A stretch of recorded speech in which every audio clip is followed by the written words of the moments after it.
After the war, the Americans kept bad-mouthing Weymss, so he wrote a letter back to this country and he said, "I hung Weymss because he shot at an officer coming to join me and stole his horse. And he's a deserter from the British Navy. Deserting the British Navy is a hanging offense." That's why it was hung. You are listening to Historyman, the platform for historians, curators, and authors to tell their stories of the American Revolution, walk in the footsteps of heroes, and proclaim freedom reigns. On today's episode, we are with Jack Parker as he unveils his 4th edition of his book, Parker's Guide to the Revolutionary War in South Carolina. This book, put out by Harrelson Press, is considered the Bible of the Revolutionary War in South Carolina. Harrelson Press Publishing out of Columbia, South Carolina, can be found on Facebook and Twitter. If you like walking in the footsteps of our Revolutionary War heroes, this is a must-have book. In this episode, Jack walks us through his research into British Major James Weymss and the attempts to trap the swamp fox, Francis Marion. My good friend Jack Parker.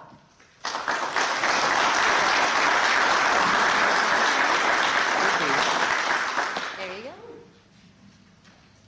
I don't know what to do except hide after that introduction.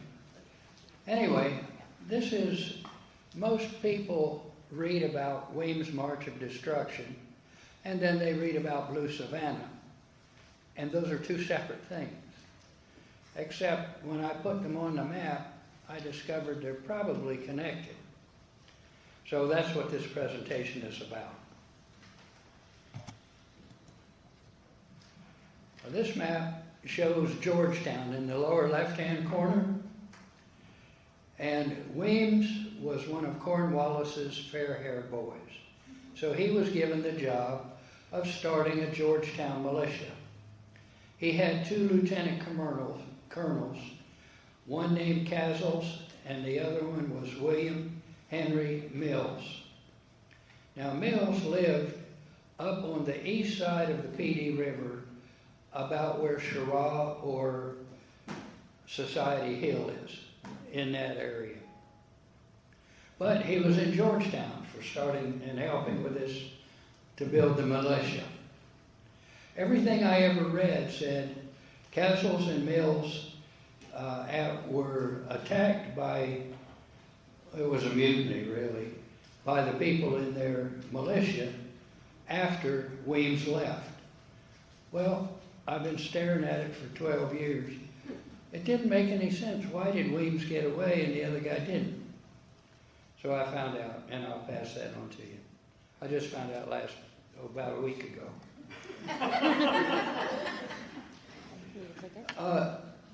There's a moral in that. You can look at something or read something over and over, and you'll miss the key point in it over and over. So just because you think you know it, you probably don't. Down in the lower right-hand corner, it says Mills departed 7/6/1780. Well, he had to leave about that time, and that's why he didn't get captured. He wasn't there. He lived up by Cheraw. He was an American, just like Bloody Bill Cunningham, and then he changed sides. He changed sides when Charleston fell to the British in 1780. And he stayed on that side until he quit. So that's why he wasn't there, why he wasn't captured.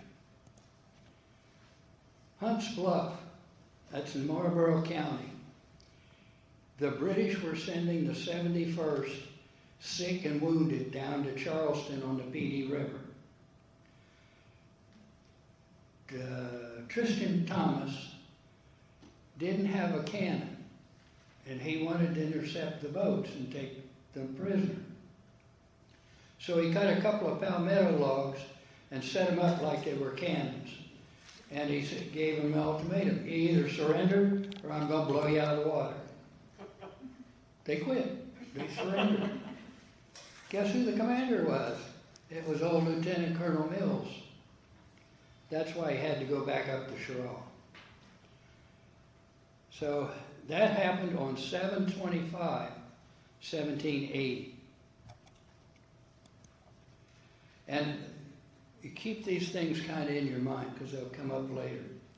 Down in the lower right-hand corner again, is Weymss departed about 8/12/1780. He got orders to go to Camden because Gates had come into South Carolina. He got as far as Nelson's Ferry, that's the lower left-hand side, about 8/18/1780. Camden was fought on the 16th.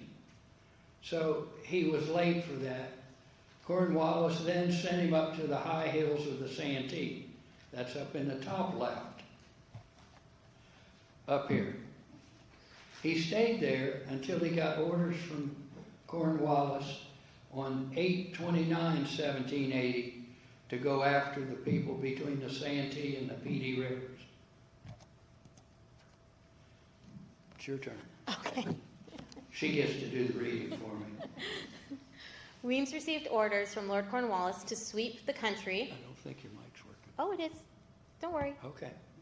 I just had it lower than yours. The country from Kingstree Bridge to the PD and return by the Charles. I would have you disarm in the most rigid manner all persons that you cannot depend on, and punish the concealment of arms and ammunition with the total demolition of their plantations.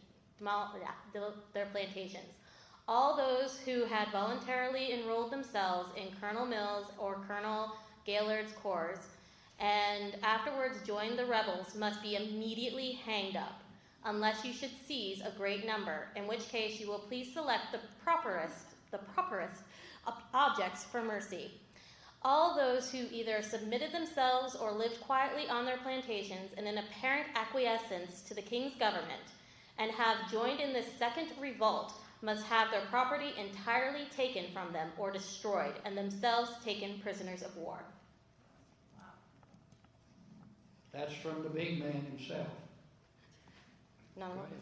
Major James Weymss was acting commander of the British 63rd Regiment. Lord Cornwallis's letter to General Clinton stated, Major Weymss is going with a detachment of the 63rd Regiment mounted, some refugees, provincials, and militia to disarm in the most rigid manner the country between Santee and PD, and to punish severely all those who submitted or pretended to live peaceably under His Majesty's government since the reduction of Charlestown, and have joined in this second revolt. And I ordered him to hang up all those militiamen who were concerned in seizing their officers and capturing the sick of the 71st Regiment. I have myself ordered several militiamen to be executed who had voluntarily enrolled themselves and borne arms with us, and afterwards revolted to the enemy. The 71st Militia was Tristan Thomas, just 2 or 3 weeks before that captured the British.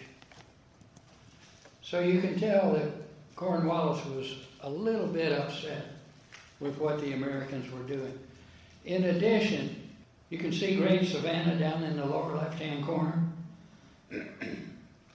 Francis Marion took 200 prisoners from the Maryland line away from the British. They were being transported from Camden down to Charleston as prisoners of war. This happened on 8/25/1780, and you notice that he issued orders to Weymss on 8/25/29, so only 4 days difference. This one kind of put icing on the cake for Cornwallis. Of the 200, about 176 decided they'd rather be prisoners than go with Marion. 5 or 6 decided, we'll join Marion. They lasted about a week. And what happened, you'll see later on, that Marion sent them to Wilmington, North Carolina, along with his prisoners and the 200 from the Maryland line. I'm sorry, I forgot that before. Here's who comprised Weymss' force. 100 men from Weymss' British 63rd Regiment. 100 loyalists from Colonel John Hamilton's best men to be ordered to be sent to Weymss by Cornwallis. Cornwallis assigned loyalist militia to reinforce the Weymss 63rd, probably from Harrison's loyalist militia and or Colonel Samuel Times' loyalist militia. Captain Amos Gaskins was a member of Times' militia. Gaskins is the one that pointed out the plantations of all the different people that were in the Georgetown militia and turned against the British.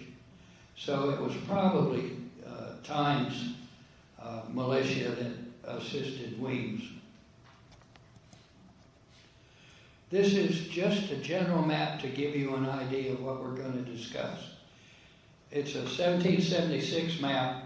It has all the pertinent places on it. You can see the high hills of the Santee, etc. And we'll break it down and go part by part. Wyemss received his orders on the 29th, but he did not march until September 5th. There are 81 days in August. So he fiddled around for 7 days or 7.5 days. At first I had him camped at down here at Canty's plantation. Whoops, there's Canty's. Just because a lot of people camped there when they were marching between places.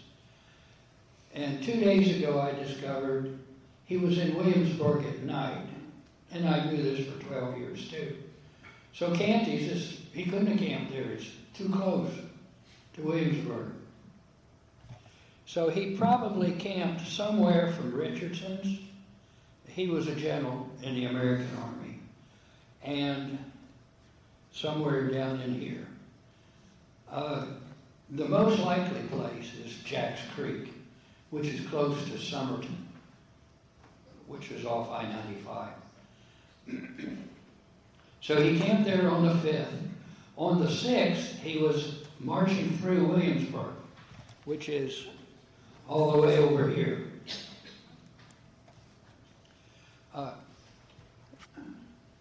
In Williamsburg, there was a Major John James, was one of the officials or officers for Marion. Now you got to understand, Marion had troops all over the eastern half of South Carolina, and they acted as spies. So he knew if you walked out your front door after breakfast, Marion knew about it. He knew where all the opposite forces were. He knew where all of his forces were. The references say that on the evening of the 6th, or at night, Wyemss marched through King Street. James was hiding out and counting the number of British so he could pass it on to Marion. As the tail end stragglers came by, he attacked. He captured or killed about 30 of the Weymss militia. That didn't make Cornwallis very happy either. So now the red line, by the way, is the march route from the 1776 map that Wyemss probably used in his march, because armies always traveled on roads rather than through swamps and thickets and forests. You can see in the lower left-hand side, there's Wyemss, Indiantown, and McGill's. 3 red boxes. Well, the British by now knew that John James had captured 30 of the Wyemss people. So he wanted to make an example of James. He went to his house. He wasn't there. So they asked his wife, said, "Where's your husband?" And she replied, "I have no control over that man, and he's not here. I have no idea where he is." They laid siege to the house for about 3 days, not allowing any food or anything else in. But one of Wyemss' men, through a back window, passed food to her and her children. After 3 days, they hauled all the furniture out of the house and burned the house down. And this is just a little side note that I find interesting. There was an attorney in Hemingway who, almost with his last breath, helped me find where John James lived. He had a brother that bought some property on the same creek. And we nailed it down, and probably within a week, he died from cancer. And I'm sorry it happened so long ago, I can't remember his name. You probably have heard of Indiantown.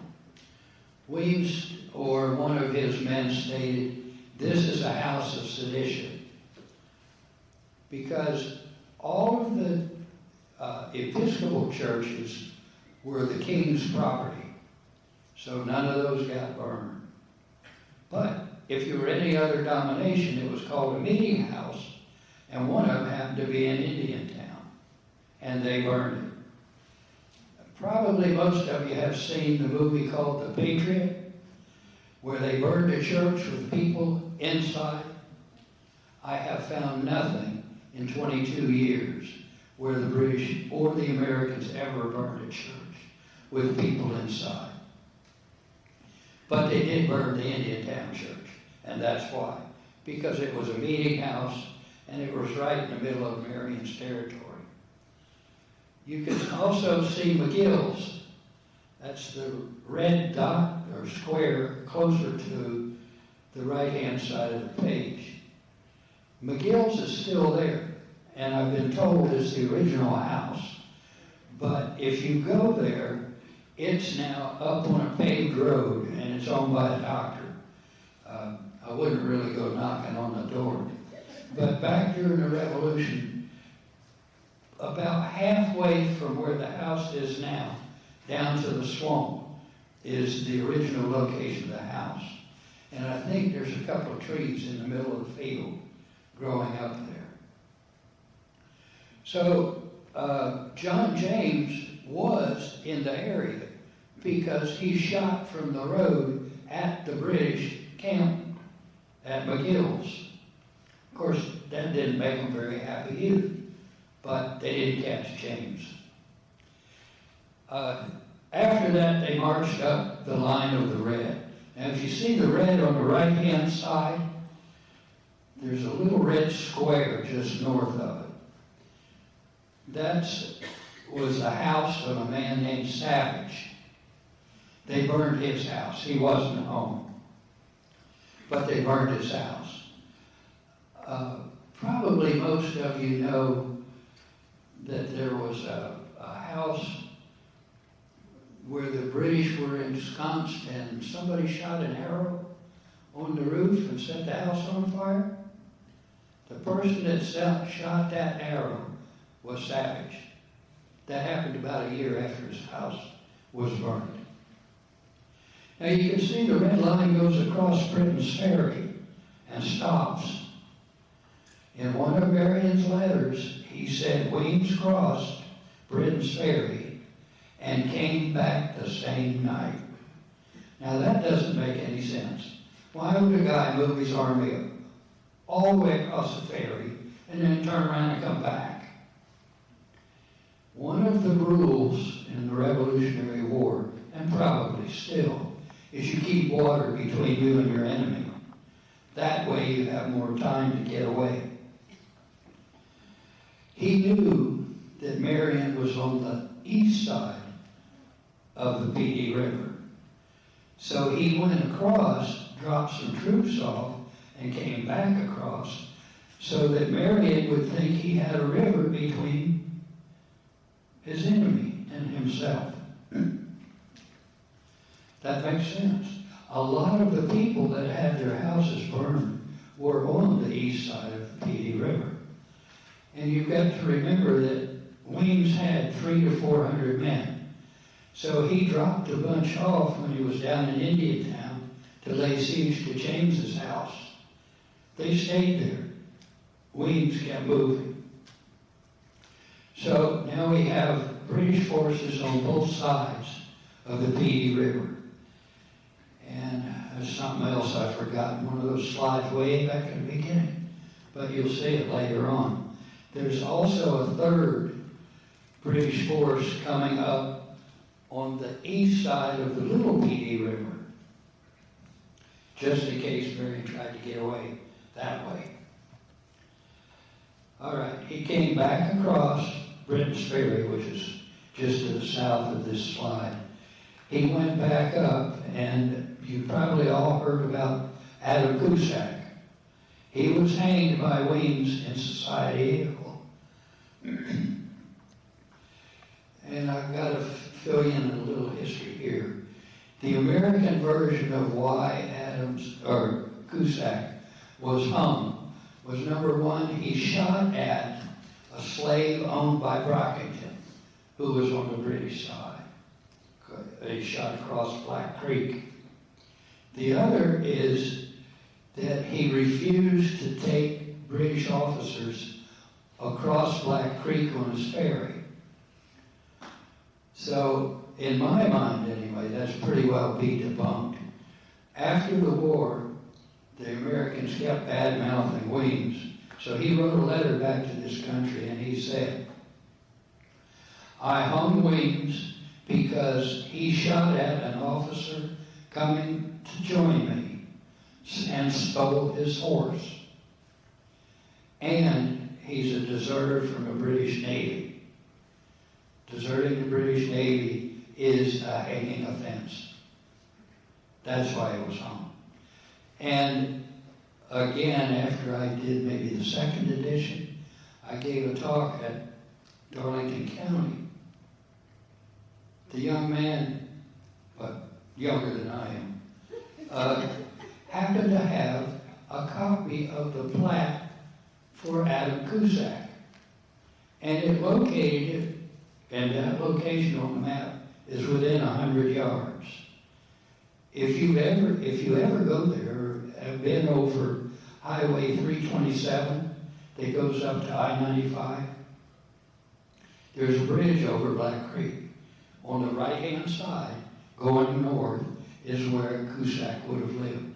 You could throw a rock across Black Creek. But the important part, on that plat, it says a bridge, not a ferry. So that pretty well debunks the American reasons for hanging Cusack. The other red dots that are on there are my guess as to where plantations were burned. Except for right up at the top, almost in the center, is Jordan and Gibson. Up here. Oh, there you go. There you go. That man was named in person, so I know that's somebody that had his house plantation burned. And the word plantation down here means a great big property. In those days, all it meant was a farm. So it could have been 3 or 4 acres. Weymss went up to Society Hill. Now you see the black line on the other side of the river. That's the men that were supposed to get married. And again, there were some Wiggins or Wiggans that had their houses burned. That's what a lot of my red dots are. That's just where they lived. In Society Hill, Weymss stopped and had a trial for Adam Cusack. He was found guilty and hanged by Weymss. There was a Dr. Wilson that tried to intervene to keep him from hanging Adam Cusack. For that, he had his house burned. So Weymss also burned Dr. Wilson's house. His family tried to entreat, maybe that's not the right word. Anyway, they tried to stop the hanging by pleading to Wyemss. And Wyemss charged his horse at them. There was somebody that grabbed the reins of the horse before he could trample anybody. So Wyemss, that's the only time I ever heard that Wyemss was really a bad dude, because he only hung one person, and that was Cusack. Then there, you see the name DeWitt out there just next to the doctor's house. DeWitt was an American who supplied cattle and food to the Patriot forces. His house was burned also for that reason. And he had a big plantation down in Florence County along River Road. There used to be a sign, if you ever drive from Florence south to that big intersection that I guess takes you over to the beach. On the left-hand side going south, there's a historical marker, or there was, about DeWitt's. So that's where DeWitt lived.